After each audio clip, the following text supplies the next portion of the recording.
자, 오늘 주시는 하나님 말씀을 받겠습니다. 자, 이제 오늘부터 이제 우리 사도행전 8장으로 들어가는데요. 오늘은 1절에서 8절까지 말씀을 저와 여러분이 한 절씩 교독하여 말씀을 받습니다. 1절입니다. 사울은 그가 죽임당함을 마땅히 여기더라. 그날에 예루살렘에 있는 교회에 큰 박해가 있어 사도 외에는 다 유대와 사마리아 모든 땅으로 흩어지니라. 경건한 사람들이 스데반을 장사하고 위하여 크게 울더라. 사울이 교회를 잡멸할새 각 집에 들어가 남녀를 끌어다가 옥에 넘기니라. 그 흩어진 사람들이 두루 다니며 복음의 말씀을 전할새 5절 빌립이 사마리아 성에 내려가 그리스도를 백성에게 전파하니 무리가 빌립의 말도 듣고 행하는 표적도 보고 한 마음으로 그가 하는 말을 따르더라. 7절 많은 사람이 붙었던 더러운 귀신들이 크게 소리를 지르며 나가고 또 많은 중풍병자와 못 걷는 사람이 나으니 그 성에 큰 기쁨이 있더라. 아멘. 하나님 말씀입니다. 오늘과 내일 좀 같은 본문으로 말씀을 전하겠는데 오늘 설교 제목이 이것이 성령 충만한 사람이다. 우리가 도대체 어떤 사람이 성령 충만한 사람인지를 오늘 말씀을 통해서 우리가 좀 나누기를 원하는데 1절에 보니까 사울은 그가 죽임을 당하며 그랬는데 그가 누굴까요? 스데반입니다. 스데반, 우리가 사도행전 7장까지 스데반의 순교를 보았죠. 그 스데반이 순교한 뒤에 초대교회에 엄청난 박해가 시작이 된 거예요. 그래서 어떤 일이 벌어지냐면 이제 예루살렘에 사람들이 있을 수가 없게 된 겁니다. 굉장히 많은 성도들이 사도들만 남겨두고 유대와 사마리아로 다 흩어지게 되죠. 그러나 여기에도 하나님의 계획이 있었던 거예요. 왜죠? 이제 복음이 땅끝까지 전해지는 일에 하나님이 이 박해라는 도구를 사실은 쓰셨던 거죠.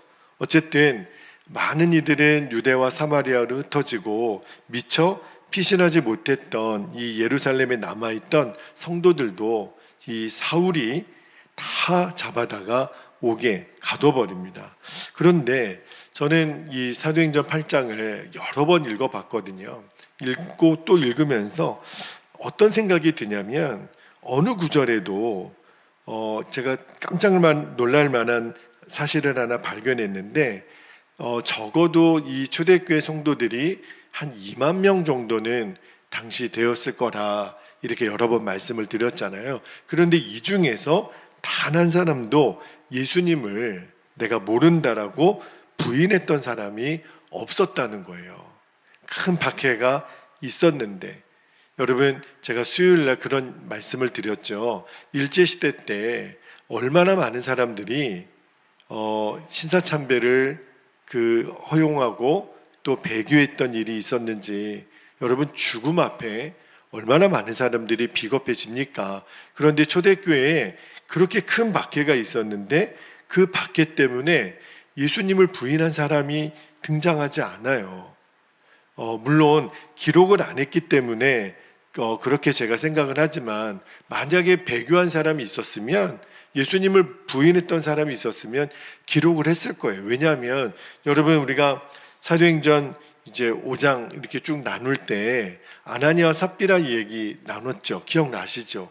여러분, 그 이야기도 얼마나 크게 이 누가가 이 기록을 했는지 몰라요. 또 그 예수님 이제 그 믿는 성도들 구제하는 일을 인해서 큰 갈등이 있었었잖아요. 그런 것도 사실은 다 기록했던 누가가 이 예수님을 부인했던 일들이 만약에 있었다면 당연히 기록을 했을 거예요. 그런데 성경 사도행전을 아무리 읽어봐도 예수님을 모른다고 부인했던 사람의 이야기가 하나도 나오지 않아요.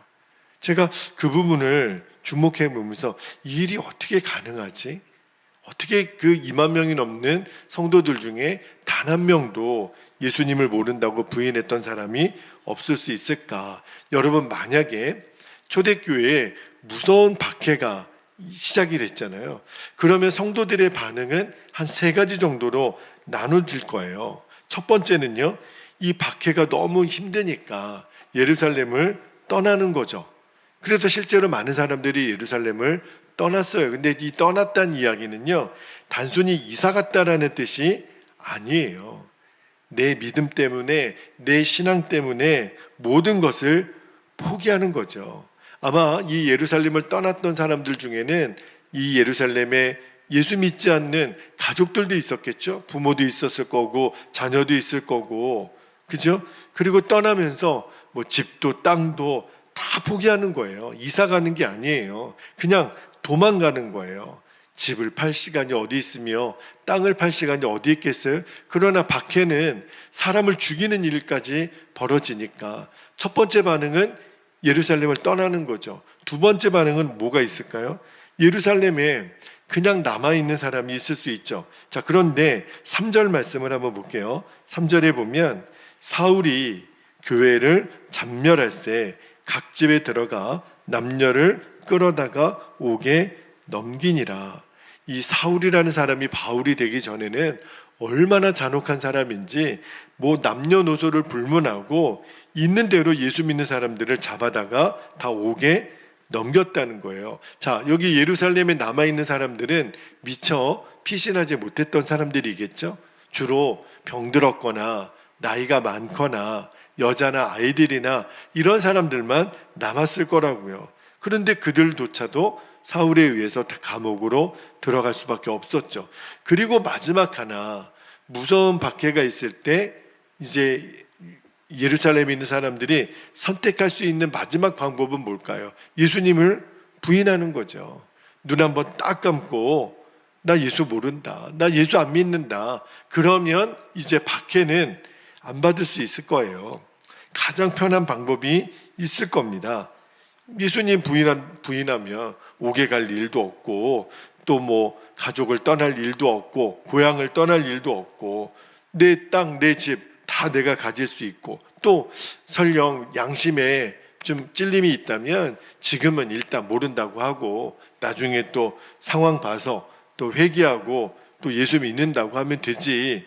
아마 이렇게 타협하는 생각을 가진 사람도 있었을 거예요. 그런데 이 세 번째, 내가 예수님 모른다고 부인했던 사람이 사도행전 어디를 읽어봐도 단 한 사람도 예수님을 부인했던 사람이 없었다는 거예요. 저는 이 사실이 너무너무 놀랍다는 거예요.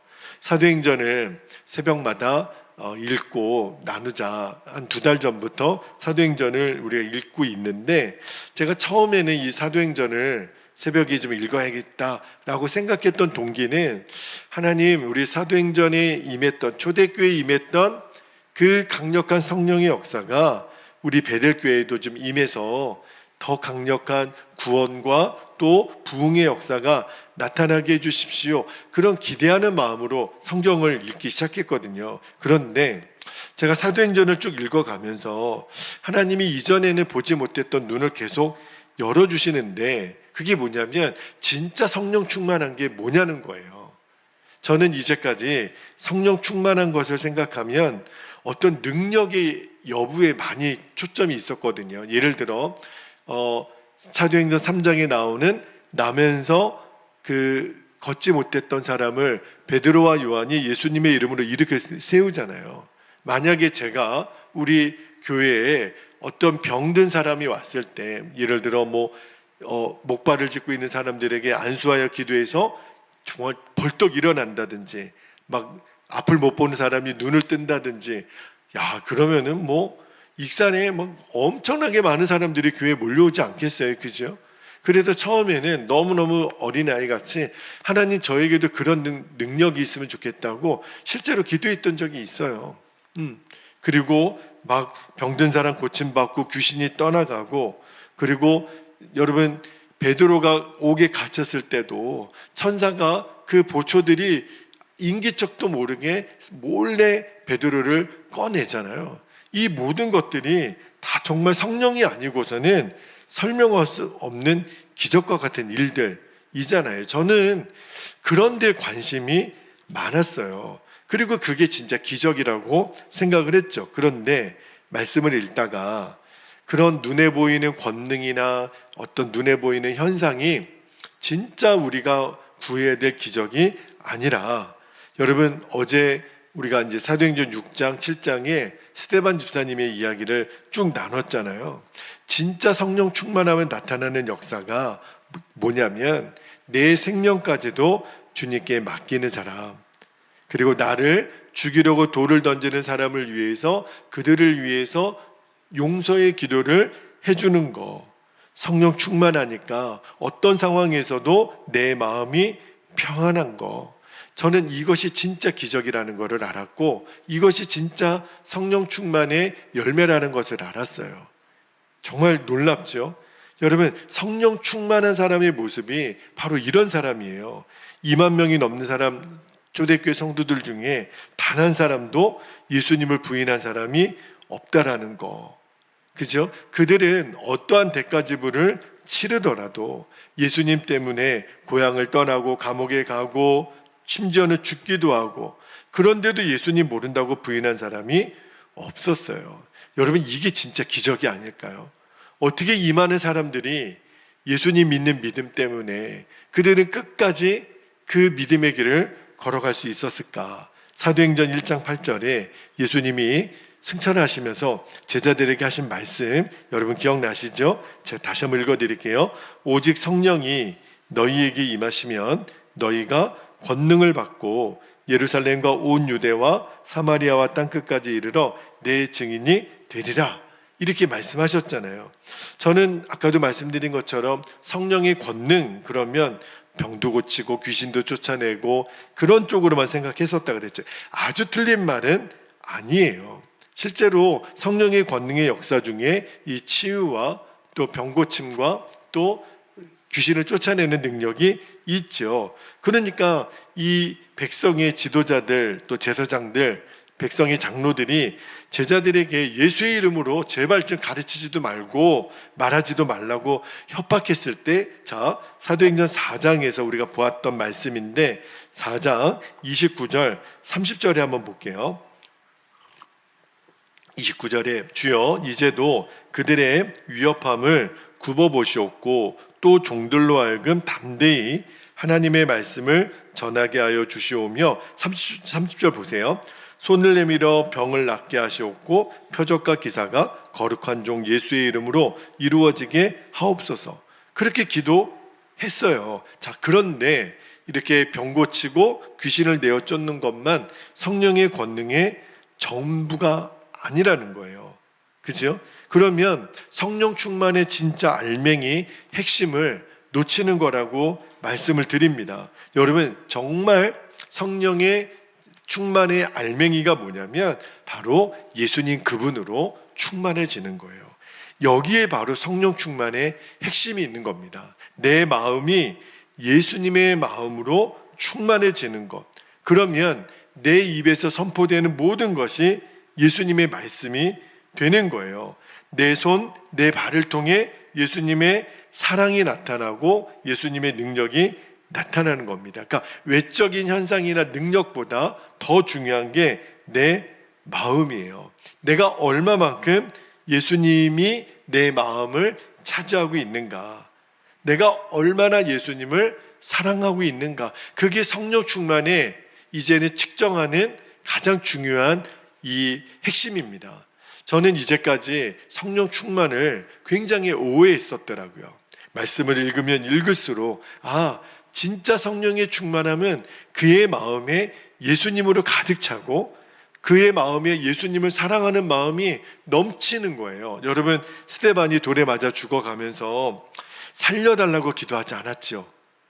그의 기도는 하나님의 뜻이 이루어지는 거, 그래서 주여 내 영혼을 받아주시옵소서, 그렇게 기도했다 그랬잖아요. 여러분, 그가 그렇게 기도할 수 있었던 그 힘이 뭐죠? 내 생명보다 예수님을 더 사랑했던 거예요. 초대교회 많은 성도들이 어떻게 이 모든 것을 내버리고 정든 고향을 떠나고 가족들을 떠나고 그럴 수 있었죠? 이유는 하나예요. 그 모든 것들보다 예수님을 더 사랑했기 때문에. 그래서 감옥에도 갈 수 있었고, 그죠? 심지어는 순교의 자리까지 갈 수 있었던 거예요. 왜?